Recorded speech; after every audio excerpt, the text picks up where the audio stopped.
Valentine week के propose day के दिन एनटीए का मैसेज आया है। ये प्रपोजल है सबके लिए, सभी नीट एस्पिरेंट्स के लिए। Hello everyone, my self Avinash Jaiswal from AIIMS Gorakhpur. 2026 के रिगार्डिंग जितने भी डाउट तुम लोग पूछ रहे थे सबको मैं एक साथ क्लियर कर देता हूँ कि देखो, सबसे पहले नीट 2026 3 मई, जो पहले से भी टेंटेटिव डेट था 3 मई 2026 को ही होगा। और ये 200 मिनट का नहीं होगा, 180 मिनट का ही होगा। और 2 to 5 PM जो नॉर्मली नीट होती है 2 to 5 PM होगा। और सेंटर तुम्हें एलोकेट जो एडमिट कार्ड में किए जाएंगे उसके अकॉर्डिंग होगा। इसके लिए तुम्हें डॉक्यूमेंट्स कौन कौन से चाहिए? सबसे पहले तुम्हें जो सबसे मेन चीज़ है, पासपोर्ट साइज़ फ़ोटो ये चाहिए।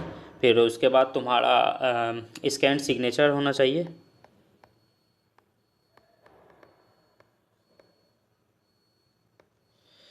ये सभी ये सब तो मैंडेटरी हैं। और तुम्हारा जो एड्रेस प्रूफ है वो भी एक मैंडेटरी माना जाता है। तो एड्रेस का प्रूफ जो होता है, मैक्सिमली ये आधार ही देते हैं। ये तीनों मैंडेटरी है तुम्हारा कि ये सभी चाहिए ही चाहिए। इसके अलावा और क्या क्या चाहिए? इसके अलावा तुम्हें चाहिए ईमेल आईडी। और इस बार तुम्हें जो फ़ोन नंबर है ये वो भी वैलिड होने चाहिए। ये दोनों वैलिड होने चाहिए, यानी एक्टिव होने चाहिए, जिस पे तुम्हारे मतलब फ्यूचर में मैसेजेस आया करेंगे। उसके बाद कुछ पर्सनल डिटेल्स होते हैं वो चाहिए।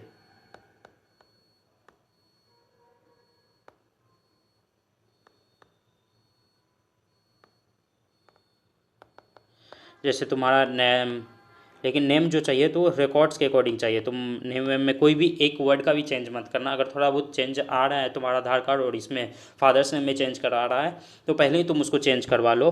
डेट ऑफ बर्थ का प्रूफ लगता है एक, ये भी तुम्हारा जो रिकॉर्ड्स में है वो चाहिए। जेंडर और सबसे इम्पोर्टेंट जो होती है वो कैटेगरी।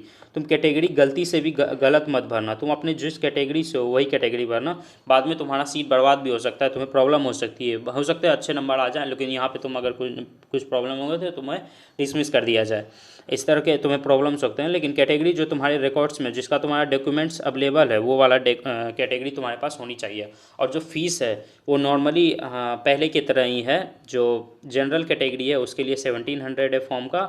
और ओबीसी कैटेगरी के लिए है तुम्हारा 1600। और तुम्हारा एससी या एसटी या पीडब्ल्यूडी है तो उसके लिए है तुम्हारा 1000 रुपीज़।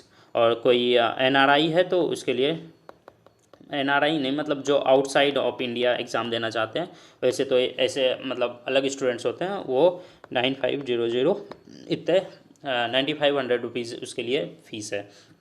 अगर होप सो कि मैंने जितने भी एनटीए ने इन्फॉर्म अपने इसमें दिया वो मैंने यहाँ पे लिख दिया। इतने चीज़ तुम्हारे पास होने चाहिए। तुम मेक श्योर कर लो एक ही बार में, एक दिन अपना समय निकालो रिवीजन से, और तुम ये सभी मेक श्योर कर लो कि तुम्हारे पास ये सभी चीज़ होनी चाहिए।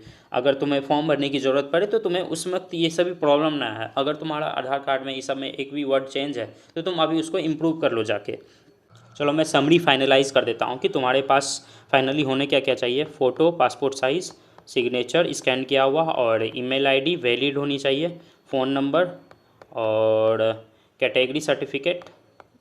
एक्चुअली कैटेगरी सर्टिफिकेट लगता नहीं है लेकिन तुम अपना सही कैटेगरी फिल करना, करेक्टली फिल हो ये चेक कर लेना यहाँ पे, ये बहुत इंपॉर्टेंट है। और फाइनली तुम्हारा फ़ीस पेड सक्सेसफुली हो जानी चाहिए। अगर इतना तुम कर लेते हो, अपने फॉर्म फिलिंग में इतना प्रोसेस कंप्लीट करते हो तो तुम्हें आगे प्रॉब्लम नहीं आएगी। अगर तुम भी और भी किसी टॉपिक पे वीडियो चाहते हो तो तुम मुझे बता सकते हो तुम्हें किस साइज़ पे चाहिए। एक बार किसी स्टूडेंट ने बताया था, बहुत अच्छा स्टूडेंट है, वो रेगुलरली फॉलो करता है, उसने बताया था कि भैया आप क्वेश्चन प्रैक्टिस के ऊपर जो 100 डे चैलेंज रन कर रहे हैं उसके अलावा एक लॉन्ग वीडियो बनाया कीजिए। एक्चुअली मेरे पास मेरे सेमेस्टर्स आ रहे हैं, मैं एक MBBS स्टूडेंट हूँ तो मुझे, और ऊपर से एम्स में हूँ तो मुझे अपने एकेडमिक्स में मैनेज करना पड़ता है। बट अगर मेरे पास टाइम जैसे ही बचेगा, मेरे सेमेस्टर्स होने के बाद बहुत जल्दी हो जाएंगे, फिर उसके बाद मैं बना दूंगा। उसके लिए तुम्हें सोचने की ज़रूरत है। टिल दिन तुम अपना रिवीजन करते रहो, अपने टीचर्स को फॉलो करते रहो। Thank you, best of luck.